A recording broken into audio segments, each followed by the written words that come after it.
Hello and welcome to the Film Pulse Podcast. This is episode number 339. My name's Adam Patterson. With me today, we got Kevin Rakestraw. Hey, Kevin. Hey, how's it going? Yeah, it's going pretty well. Can't complain. Good. Excited to talk about some movies. Good. This week on the show, we'll be talking about Joe Begos Bliss. We'll also be going over what we've been watching on the watch list, new releases in theaters, VOD, and Blu-ray, all that fun stuff. Really quick housekeeping. No Ryan watches movie again this week. We're trying to wrangle him, get him wrangled, but it hasn't happened yet. At this point, I feel like I'm just going to hold off on the housekeeping and saying that there's no Ryan. And I'll do a housekeeping announcement when there is a new Ryan watches movie. That actually makes more sense. Because at this point, it's not happening far more often than it is. So, correct. Unfortunately, we got back into like a little bit of a rhythm there, and then it died off again. Yeah, he's a busy guy. He's a busy guy, wheeling and dealing. He's got all sorts of stuff going on. New Saved by the 90s dropped last week. If you haven't had a chance to listen to that yet, it is on a separate feed. So just do a search on iTunes or your podcast platform, Spotify, whatever, for Saved by the 90s. We talked about mob movies, specifically ones released in September of 1990. That was a lot of fun. And I think that's all I have for housekeeping. Kevin, you're covering the Vancouver International Film Festival this week, so check the site for lots of reviews from you on that. Very, very exciting. That's a rare occasion right there. Yeah. I don't know if I'd do it again, to be honest. Just take Weird. it I don't like it. Really took it out of you? Don't like it. But the thing that solidified this in this process is that writing reviews is really, really hard, right? But even more so than that, just writing like an excerpt or a blurb is perhaps the worst thing. That's why I started having everyone do their own, because I was doing, for the longest time, I was coming up with the blurb, the little excerpt. And at some point, I'm just like, I can't do it. I just can't do this anymore. I can't figure out. Because like a lot of times I was writing an excerpt for a movie that I didn't even see. So it was really difficult. Imagine, yeah. So you're covering the Vancouver International Film Festival right now. I'm at the New York Film Festival. There's not going to be a whole lot of coverage from that. There might be a couple things popping up on the site for that. But you can just follow my account on Twitter and see all the reviews that show up. I think we can dive into our review. We're talking about Joe Begos' Bliss. This came out in limited release and on VOD this week. Now, if you are there's certain cities where this is actually screening in 35 millimeter. So, yeah, if you're thinking about seeing this in the theater, check your listings and see if it's playing in 35 millimeter at any locations near you. I have a synopsis here. A brilliant painter facing the worst creative block of her life turns to anything she can to complete her masterpiece, spiraling into a hallucinatory hellscape of drugs, sex, and murder in the sleazy underbelly of Los Angeles. Kevin, what did you think of Bliss? Whew, this was a little bit unrelenting. Kind of a whirlwind. Yeah, a whirlwind movie. It was. I think I have in my notes here. I just wrote as a bullet point, an assault on the senses. It is. They do, and it's kind of a mixed bag in that way, for me at least. There's a lot of aspects of it, that visual onslaught, the audio onslaught, everything that's happening, a lot of stylistic choices and stuff. A decent amount of it works for me. And then it seems like just an equal amount of stuff I found really just maybe annoying or agitating. Like It's kind of a mixed bag. Yeah. Half and half, I think. There's some really good stuff going on there. Number one, I think the effects work here is pretty phenomenal. Mm-hmm. I was on board with all of that, right? Totally in it. Some of the stylistic choices with the camera angles and the spinning and the cutting and some of that stuff, that was a little bit much. it's a very kinetic movie. It is a little all over the place. For me, I would say maybe 70-30 as far as Okay. what worked, didn't work, or 60-40. I think more than half of it worked for me. But I completely agree with you in that sometimes it did get a little annoying. I think in a movie like this where it is so overwhelming and it's just bombarding you nearly nonstop, that oftentimes you can feel just completely exhausted when watching a movie like this. And Yeah. that tends to happen a lot, especially and they even have at the beginning of the movie, there's like a seizure warning that they have before the movie starts. And this movie, it like the strobing is very frequent. And as someone who suffers from migraines, I'm very thankful that it didn't trigger one for me. But there's a lot of strobing and flashing lights in this, Yes. which I thought was A a lot little of bit. darkness and yeah, it's a little. It felt like a crutch sometimes. It was just a little too much for me. I just wish that they dialed that back. But that being said, I totally understand the style that Begos was going for with this, and I think for the most part that style worked very well. I mean, the fact that this was shot on 16 millimeter, I think helped it tremendously to sort of nail that look, that vibe. And overall, I think it was really well shot. Yeah, I think again, to me, it just came down to it was a little bit too frequent. Some of these things where it kind of felt like his bag of tricks. There's not a whole lot in there. He kept going back to the kind of the same things. Yeah, there were like Which more. I did, but I have to say, I do really appreciate the little, the warning at the beginning. Kind of, gave me an idea of what to expect, and it's definitely warranted, 100% warranted with the strobing. Yeah. Yeah, like he did. There's a lot of camera tricks in here, a lot of crazy movements and a lot of crazy framing and stuff like that. And he does reuse some of them. I don't know if too many times, maybe one too many times. Like there's a lot of scenes of like the main character played by Dora Madison, like when she starts to go overboard. There's lots of scenes of her like falling over like on the ground, and the camera sort of follows her down and then it follows her back up. I don't know if they use that same camera rig that they do in Requiem for a Dream, the one where the camera's strapped to the actor. Oh yeah. It's kind of focused in on him. Yeah, I forget. There's like a name for that, but I forget what it is. He uses that quite a bit, and it's just maybe some of it is a bit too much, but I think overall, man, I just loved the griminess of this movie. Just how sleazy and dirty it was. I was just fully invested in that. I do find it rather interesting the synopsis, okay, it makes sense. But in the actual movie itself, that there's not once is the word vampire mentioned. Nope. None. Have you seen the Abel Ferrara movie, The Addiction? No, I do want to see that though. This is basically quite good. This is basically the same thing. This is The Addiction. Oh. I mean, it's pretty much the exact same. Like the plot beats feel very similar. It's really reminiscent of The Addiction. Gotcha. So if you were same kind of like gritty, grimy style, lots of like gross looking sets, everything's dirty. Yeah, everything is dirty. There's just a lot of, no one's cleaning, and it's just disgusting. Yeah.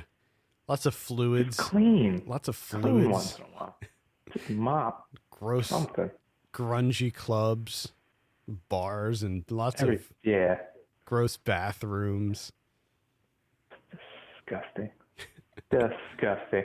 Now, for as much as I talked about like the visuals, and which I don't think the visuals really got to me. I think it was more of some of like the editing style.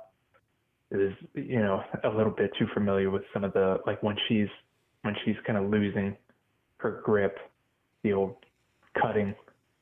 You got to throw in like 120 cuts in the matter of like a minute and a half. Yeah. But the thing that got me the most, and I don't know if how you felt about this, but and I don't necessarily think it's like the actual performance from Nora Madison, but and I don't know if it was in like the actual screenplay itself or it was something they added like in takes, what it may be, but and this is weird coming from me, but the use of the F word, saying fucking like every single sentence, it did not feel natural at all. It felt like they're just trying to shove in as many fuckings as possible, and the way she would deliver it just felt really unnatural, and it was a bit much.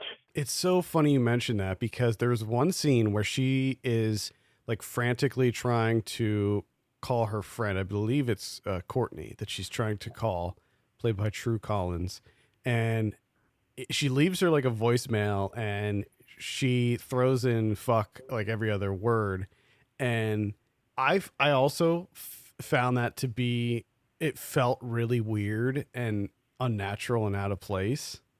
So I totally, I see where you're coming from with this. It felt very odd. It felt weird, like they were going for something. And again, I don't know if it's not really necessarily Dora Madison's fault because they telling her to do it, but it didn't. I wasn't buying it coming out of her mouth. Yeah, it was really weird. Every other word. But it's funny though because I was thinking about this scene, and if you are ever in a situation where you're at a bar or at a party or something, and two people start to get into it, they might be drunk or stoned or something, and they start to have an altercation with one another. That's often how people talk, where they just start saying fuck, like all the time. So I think on the script level, maybe it did work in that, but just for whatever reason, the execution of that scene didn't necessarily land. I don't know. Have you ever been in a situation where you saw two people in an altercation and they're like fucked up and they're just like, what the fuck, man? You fucking doing this to me? What the fuck, man? I saw you fucking touching her, dude. No, thank God. I don't go out though. I'm not in New York City. I imagine that there's probably far more opportunities to see that. Yeah, I've seen those altercations like on the street outside of the bar. So you have Jeremy Gardner in there as Clive. He's the boyfriend of Desi, who's the Dora Madison character. It took entirely too long for him to find out what's going on. Well, it didn't seem like they were very close. Like it seemed like maybe they were sort of just fuck buddies or something, or just friends. It friends was with benefits. For the majority of that movie, I did not know that they were together. Yeah, I don't know if they were like official because it seemed like he would just kind of. It just seemed like they were fuck buddies. Gotcha. And then you have Graham Skipper in there as the drug dealer, Hadrian. Hadrian. Never seen that before. Yeah, that's a new one. That's a new one. Graham Skipper, you probably know from a lot of Joe Begos' stuff, maybe all of his movies. I do enjoy the first time that Desi goes over to get the drugs. She takes a bump. He leaves her in the room. Never checks on her ever again. She's in there for like 9 hours. Well, it's also funny because he says that he's going to stay in there with her. Yeah. He immediately leaves. Graham Skipper in this reminds me of Macon Blair for some reason. I just get Macon Blair vibes from him in this. And he's good too. And then you also have maybe one of the weirdest casting choices, George Wendt. Mm-hmm. George Wendt is in this. I can't wrap my head around that, but there he was. There was Norm. And then to make it even weirder is majority of the time he's arguing with Abraham Ben Ruby from Parker Lewis Can't Lose, which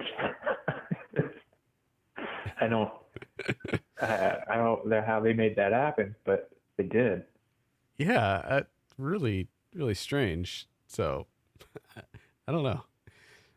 Yeah, overall, I had fun with this movie. I thought that it's certainly not for everyone. I think that a lot of people will be put off by just how overwhelming it is, but certainly that's by design. And for me, Oh yeah. it just for me it worked. I thought that there were and just to go back to what you were saying about the effects work, I thought all the effects work was really well done. I mean, this is 100% practical effects, and boy, is there a lot of blood in this movie.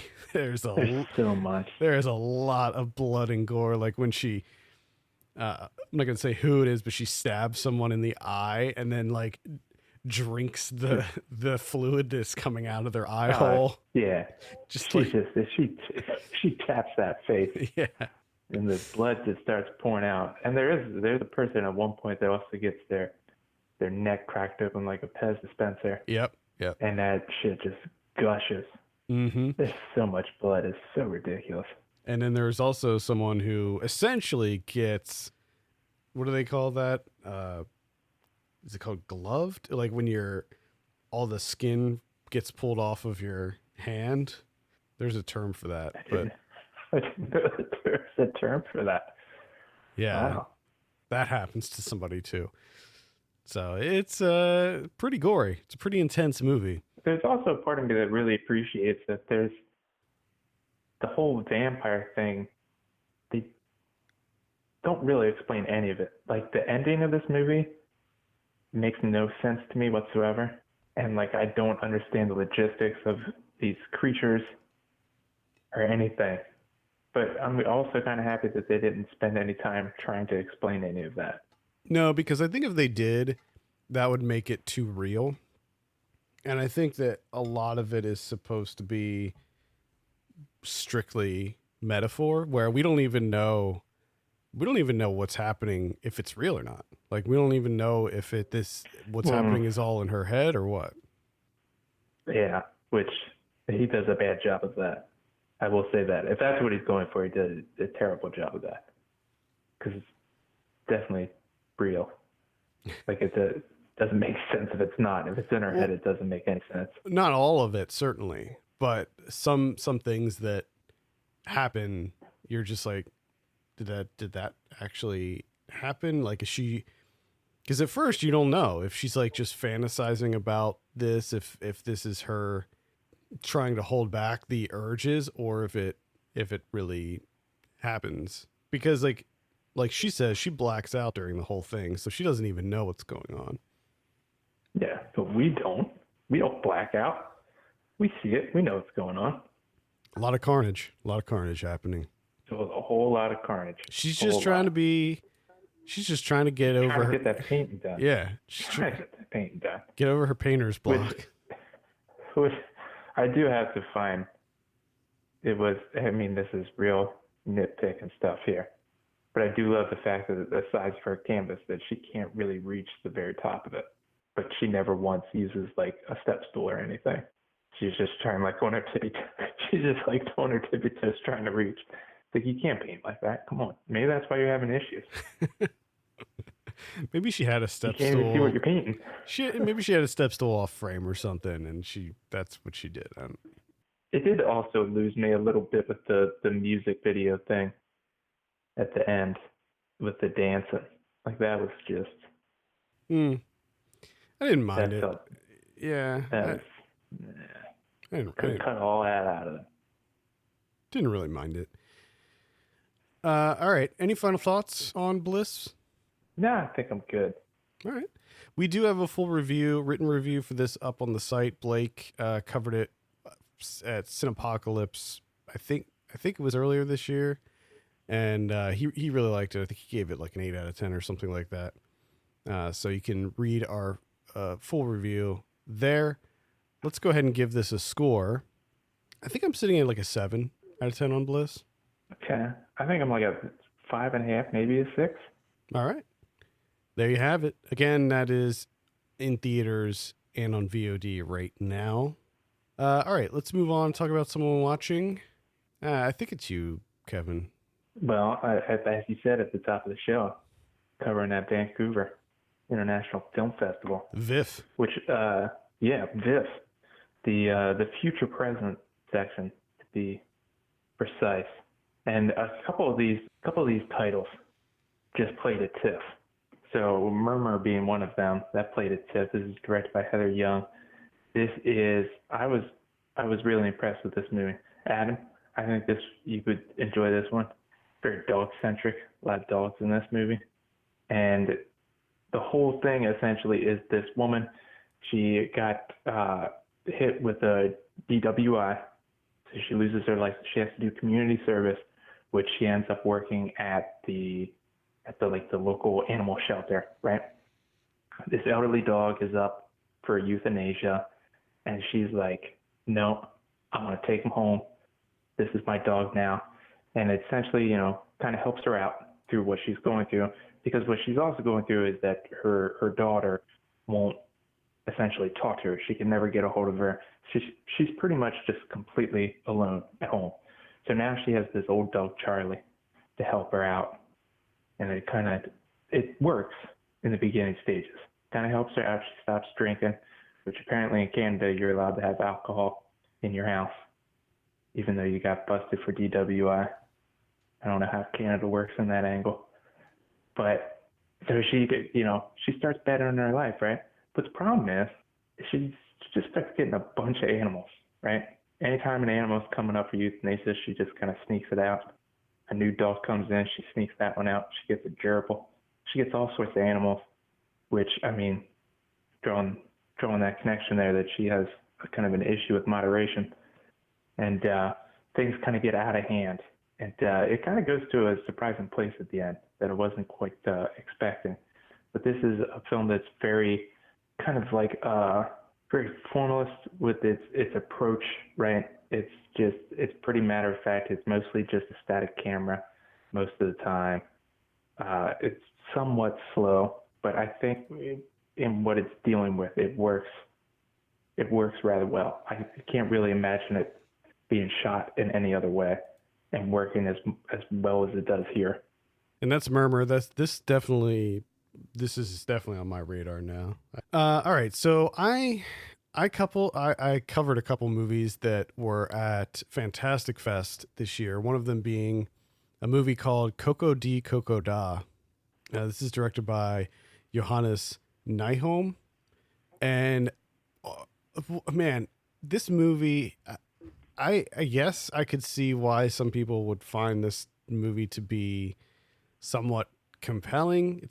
It's about a couple who goes on vacation, and they are at this like resort, and they eat some mussels, and the wife gets very sick from the mussels. She has an allergic reaction, and she ends up in the hospital. And they think that she's fine, but they learn that their daughter also ate some of the mussels, and the daughter seems okay, but the next morning when they wake up in the hospital, the daughter's dead, and she died overnight. So we jump ahead 3 years later, and the couple their marriage is on the verge of ending. A lot of times when a couple goes through such a traumatic event, the marriage doesn't last through something like that. And that's sort of what's happening here. They're about to end it, and they decide to go on this vacation as sort of a last ditch effort to rekindle their love for one another. So they go camping, and while they're camping, a trio of carnies come and humiliate them and kill them. And wow. Yeah. And that's not even a spoiler. What happens then is that there's a time loop where they after they get killed, it loops back, and they're back in the tent again. And it seems like only the husband is aware of this time loop.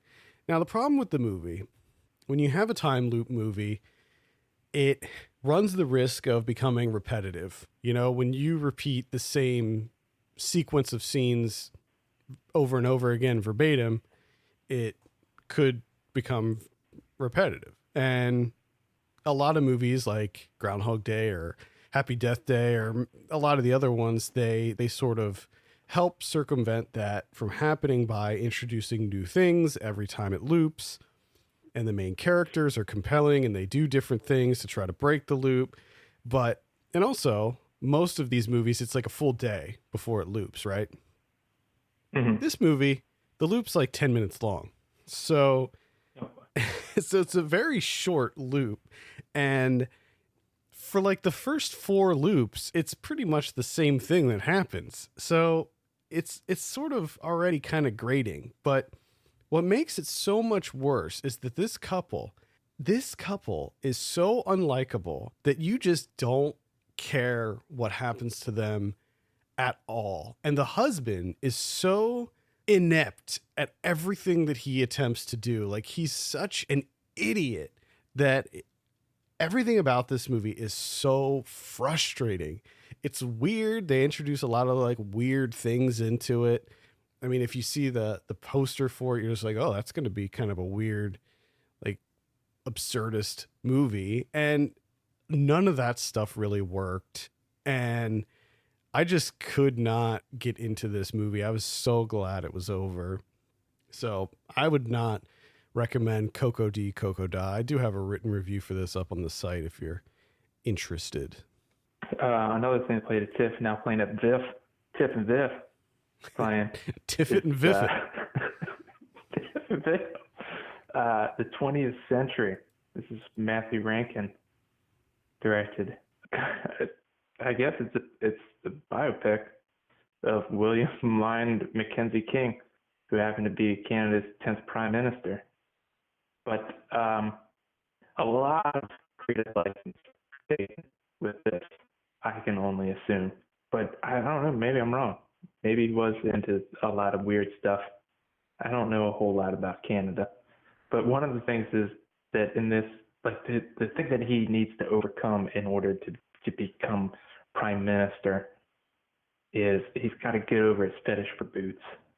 Apparently he has this thing for boots, right? And they got to be like used boots. Or he goes to Winnipeg and buys used boots and then brings them back. And he just shoves them in his face and just furiously masturbates. And that's like, it takes over his whole life. It just fucking wrecks him.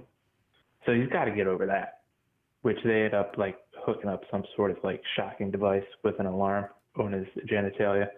And there's just a whole bunch of other stuff going on here to the point where I wish this happened more often, to be quite honest.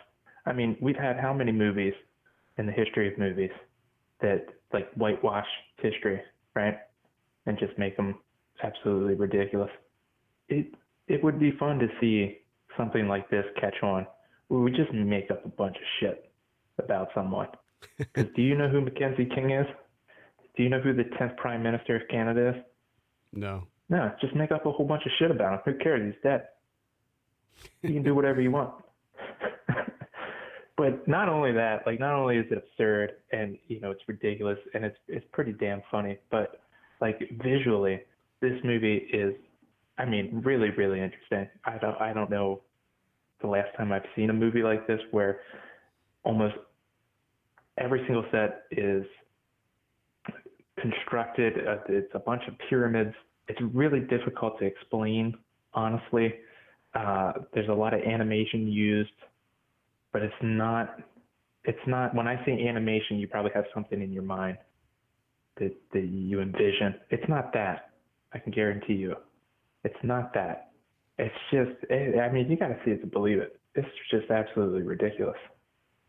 And it's so goddamn entertaining. Well, this is another one that is on my radar.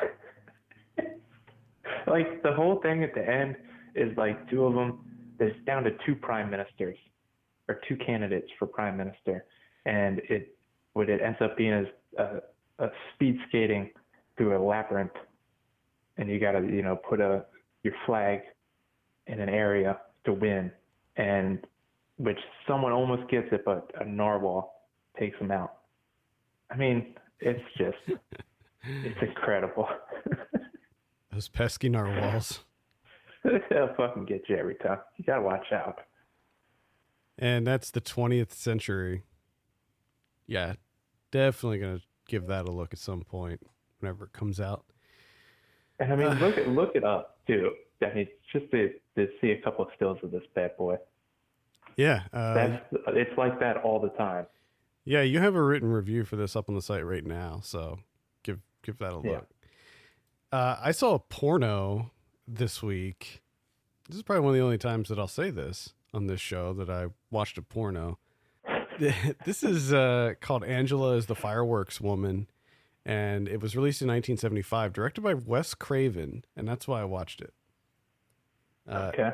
And you know, it's Sure. like one of those deals where I heard that like he directed this porn movie after Last House on the Left, so he'd already like directed a legit film by this point, and so I was just kind of curious, and I didn't for some reason I didn't expect it to be like a hardcore porn because I've seen other directors who did porn and it's always been kind of like softcore stuff.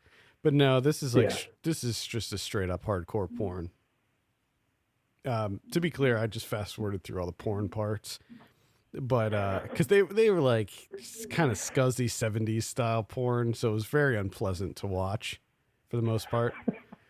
Anyway, so the premise of this is that it's about this woman who is in love with her brother, and Oh boy. yeah, and they end up like sleeping together, and I think they sleep together multiple times, although it's not really clear what is real and what's kind of a fantasy, but it definitely happens at least once, and the brother freaks out and ends up becoming a priest. And so most of the movie is just her trying to convince him to leave the priesthood and have the two of them run away together and just live their life. But she's unsuccessful, and the devil approaches her, and the devil is actually played by Wes Craven, and she strikes a deal with the devil to get her brother to want to leave the priesthood and get with her. It's uh it's not good, but it's really interesting to see the mind of Wes Craven directing a porno because there's definitely shades of his style in this, even though it's an early movie of his, and it's a porno, and he doesn't go by his real name in this either. He goes by Abe Snake. I was really hoping that you would say the name because I Abe. would have been. Yeah, I really would have been confused if you did not say that name. Abe Snake. Wow, Yep. what a name. So I mean, anyway, if you have to pick one. so I can't recommend this. I wanted to. So my goal is to like watch all of Wes Craven's filmography this Halloween, and so I'm just starting at the beginning and just gonna try to fill it in. And this was on the list, so yeah, it took me a long time to find it too, but I found it on streaming on some website. Oh, I'm sure you did. Did you just throw that computer out? Is that why you're a Windows guy now? There was definitely a private browsing window going on during that. That's interesting. That's perfect because then I can segue right into my next movie, which is a Wes Craven movie, and that's I rewatched Scream Ooh, because that bad boy is on Netflix. You can watch it on Netflix. classic. One of the few horror movies you can watch on Netflix. There's not a whole lot on there. My wife had never seen this, and hell, it's been ages since I've seen it, and it holds up pretty well. I gotta say, it's pretty good. Mm-hmm. I agree. Still pretty good. Now,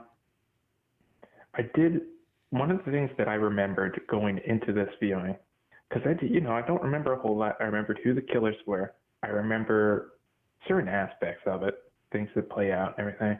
But the one thing that I remembered that I wasn't 100% sure if it was that way was that Matthew Lillard's performance in this is it's really fucking annoying. And it turns out that, yes, it still is. Still really annoying. Yeah, he's really over the top. He's trying so hard throughout.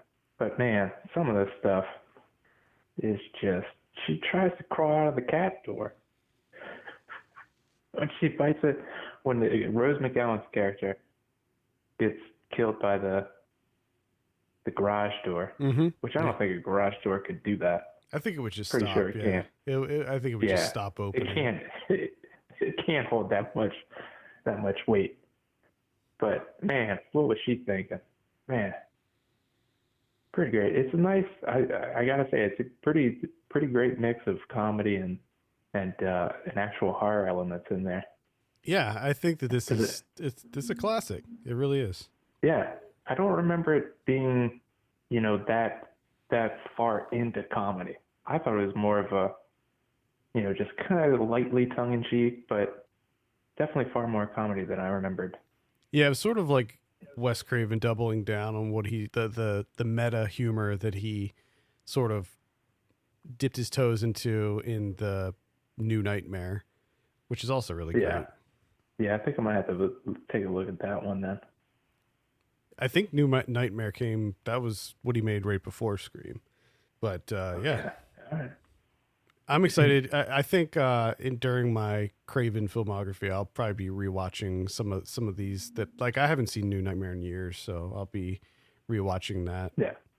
I saw a horror movie called In the Tall Grass. This comes out on Netflix Friday, I believe. This is directed by Vincenzo Natali.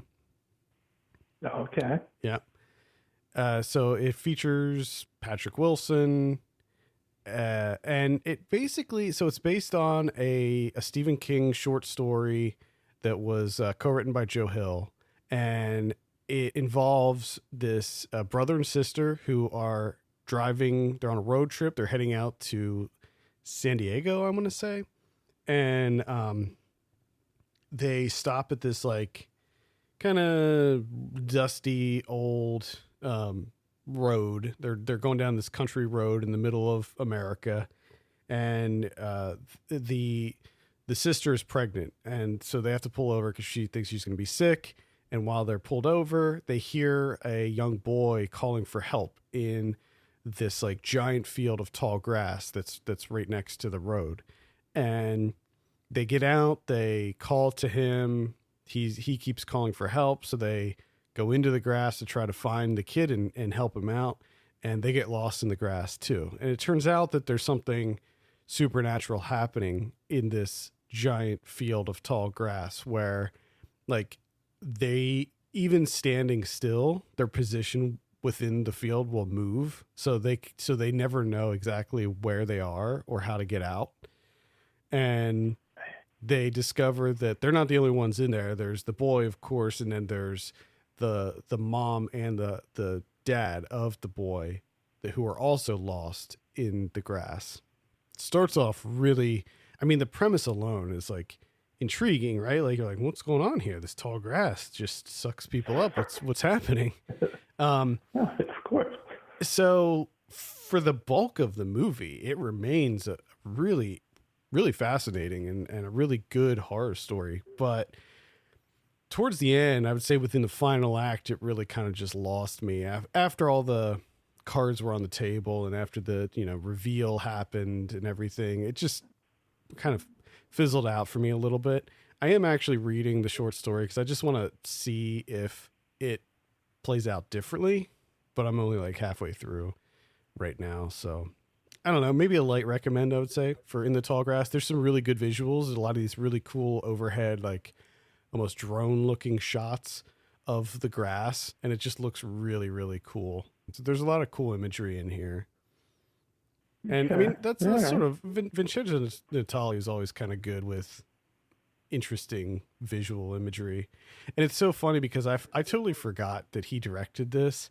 And while I was watching it, I'm like, oh man, I'm getting kind of a Cube vibe from this, the way how they seem to move around like on their own. And then I realized that he directed it and I'm like, oh, okay. All right. There you go. That all makes sense now. Yeah. I mean, that's really the only linking the only connective tissue to Cube. There's not like traps or anything. Oh man, Yeah. I'd like to see some grass traps. That's all I got. I'm done. Okay. I got a couple more I can just rattle off here very quickly. I saw Memory, The Origins of Alien. This is directed by Alexander O. Phillip. He's the same guy who did that documentary on the Psycho shower scene, where he created a whole movie about the shower scene in Psycho.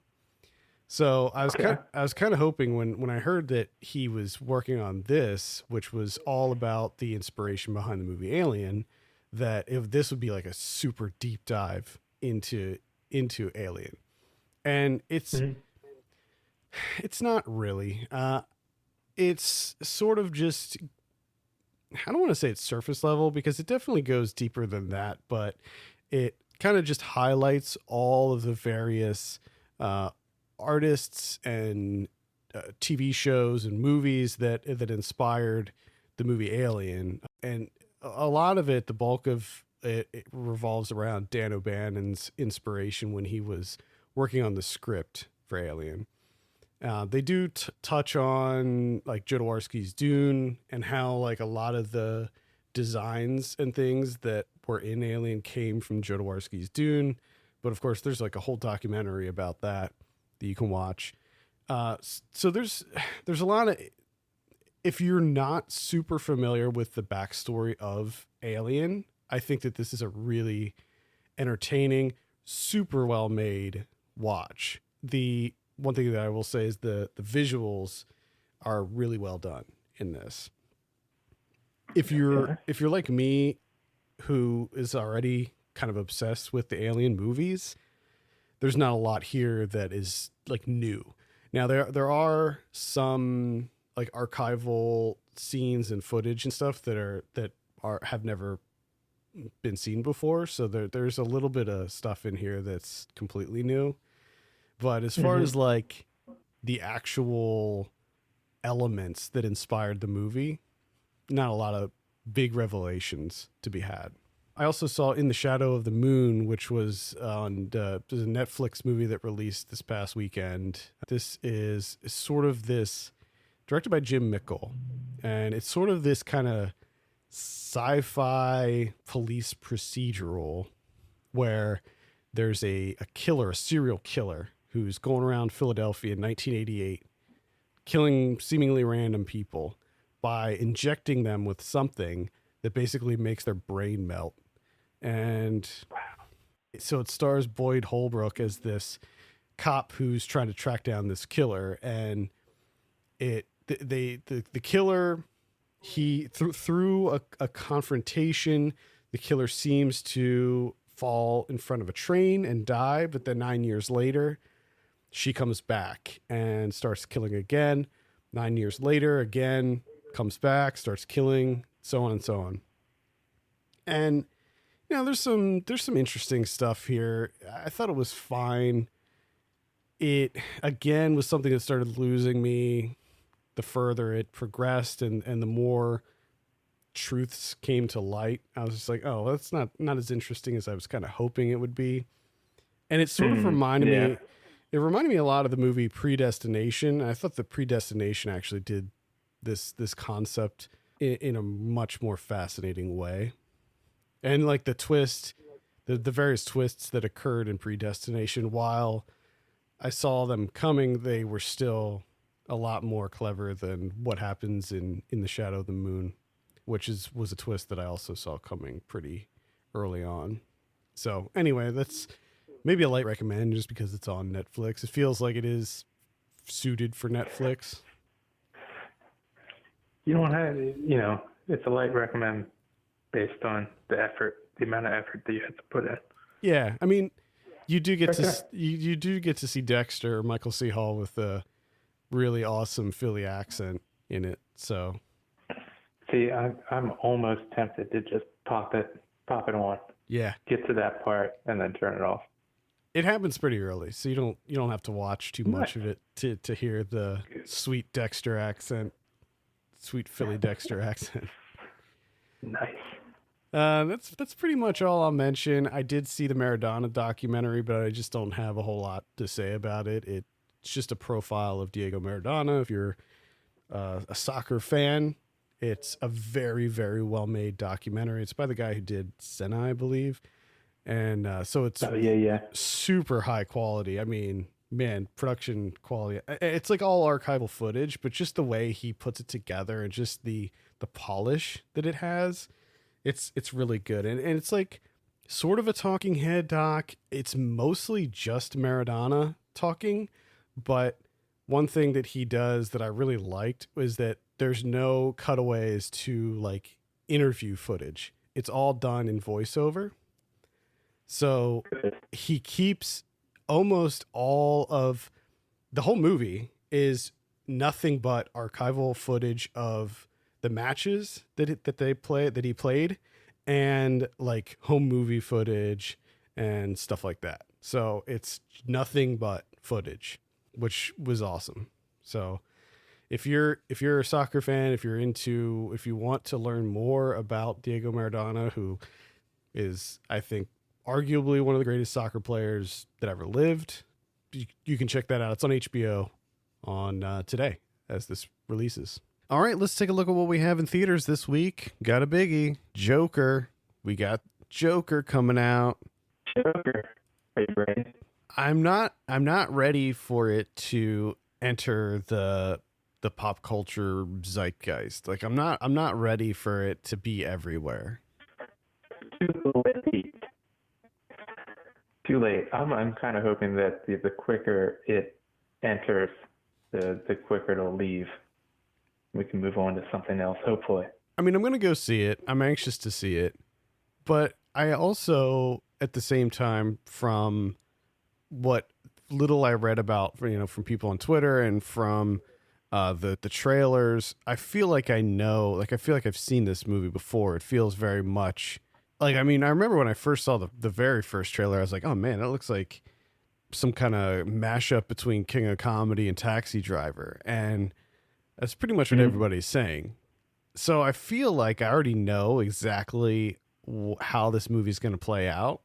It's going to be like, let's see, it's just over 2 hours. So it's going to be like an hour and 45 minutes of Joaquin Phoenix's character getting shit on and then him finally losing it and putting on the makeup and like murdering people mayhem or something. At the end. Yeah.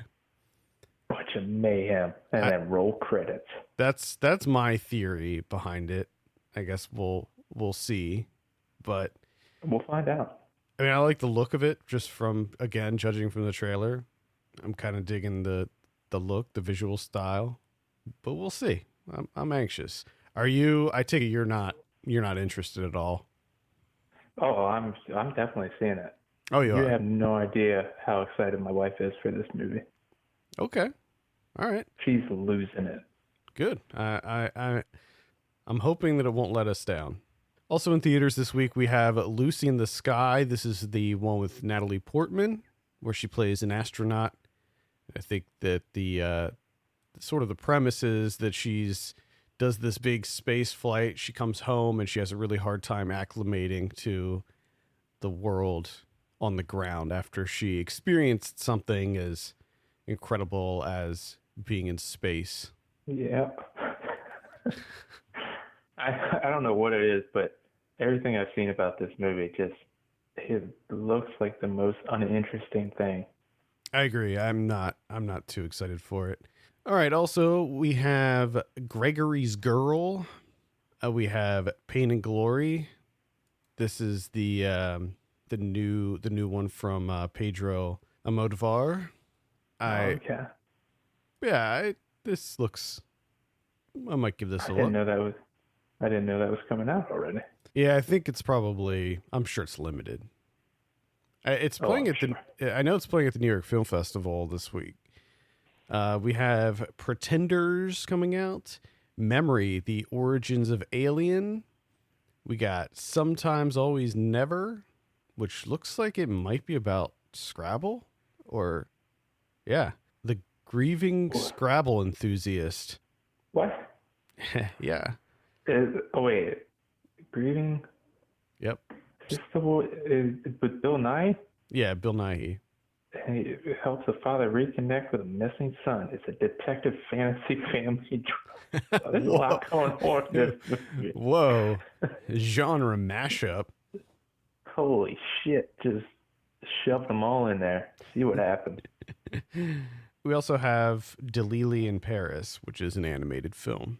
On VOD this week, we have, on Tuesday, we have Eco-Terrorist, Battle for Our Planet. That's a documentary. We have Diego Maradona. This is on HBO.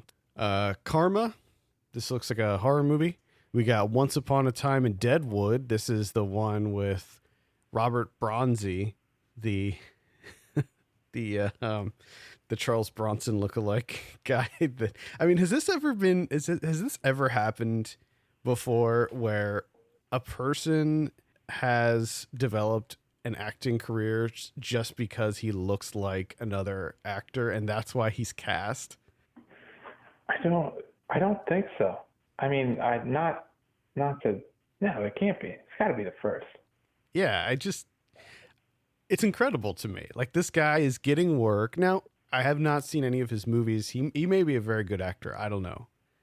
But clearly, the reason that he's getting roles is because he looks exactly like Charles Bronson, and that's what they sell these movies on. Yeah. I mean, I guess you could say Hollywood's been doing that forever.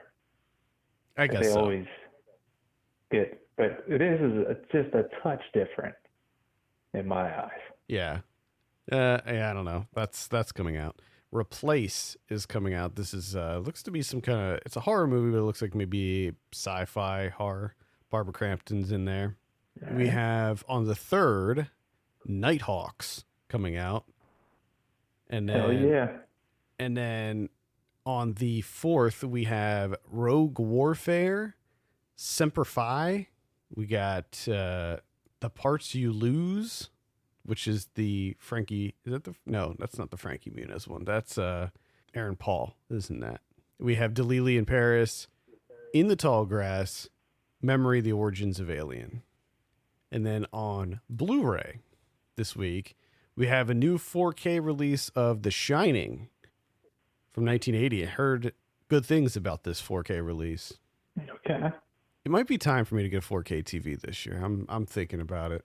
My TV's starting to act a little funny. Just starting to go on a fritz. It is. There's something weird going on. It's like muting itself automatically, and I have like an external sound system, but it's telling it to mute randomly, and it's also switching inputs randomly. So that's becoming a new. Oh, your TV's on it. It's becoming a nuisance. It is becoming a nuisance. I have no issues with my TV whatsoever. Never have. That 780p, 32 inches, just a fucking workhorse. Yeah, I mean, to be clear, my TV has lasted a very long time, and it still mostly works okay. I mean, those problems that I mentioned, it's not like they're happening all the time. You know, like it's happened a few times over the last several weeks, so it's not enough. Like if it was doing it all the time, like I couldn't get through a TV show or a movie without it happening, then I would definitely do something about it. But I would hope so. That would be odd that if it was doing it all the time, you're just like, I just live with it. This is it now. This is just how I deal with my TV watching. Gremlins comes out on 4K as well, as does Pan's Labyrinth. Man. I need to rewatch that Gremlins. Me too. It's way too long. Might be a Christmas watch. It's a good Christmas movie. Yeah, I'm definitely watching that before the end of the year. Chernobyl's coming out on Blu-ray. If you haven't seen Chernobyl yet, oh my God. Pause this and watch the whole series of Chernobyl, then come back. Because does that go for me too? Not for you, but after the show ends, then you go watch Chernobyl. I watched one episode. Oh my God. I never circled back to it. I was like, this is all right. It's so good. You gotta finish it. I mean, it's pretty short. It's not super long. It's so good. Are you sure? I think it's like 8 episodes, 8 or 10 episodes. But that's the whole thing. Yeah, of like an hour each. Well, it's a mini Ridiculous. series. It's a mini series. I mean, it's as long. It's five and a half hours. It's TV's getting out of hand. Stop it. it's as long as a typical season of a show. But this ends. Yeah, which they're getting way too long. Mm, I'm starting to get pissed. TV pissing me off lately. I'm gonna throw that out there. Just a bunch of fucking dicking around and doing nothing. well, for 10 hours. not Chernobyl. Trust me, not Chernobyl. Oh, All right. every episode is just it's like better than the last. It's so good. If I disagree, I'm hopping right on that goddamn train. Okay, all right. Coming for you. I implore you to do that. Okay. We also have the Prey from 1984. This is an Arrow release. I hope to see this. I want to get this. I've never seen this movie before, and I'm intrigued. We got Wanted Dead or Alive from 1986, starring Rutger Hauer. Mm-hmm. The Addams Family from 1991 getting a new Blu-ray release. And I don't see it on here, but I think Addams Family Values is also coming out, and it's going to be the first time that's on Blu-ray. Spider-Man Far From Home is coming out on Blu-ray. The Gangster, the Cop, the Devil.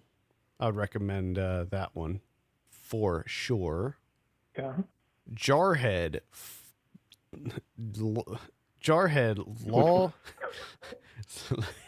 Jarhead Law of Return is coming out. That's the fourth entry in the Jarhead series. And there's The fourth? Yeah, the fourth one. Can you believe, when you saw the first Jarhead, right?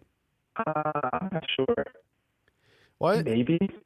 If I did, I don't remember it at all. I saw the first one in theaters, and I really liked it, by the way. But when you see that movie, you would never in a million years think, oh yeah, this is going to be a franchise. They're going to make a whole bunch of these. They set this up perfectly for a sequel. It's literally a movie about Marines deployed, and they don't do anything at all ever.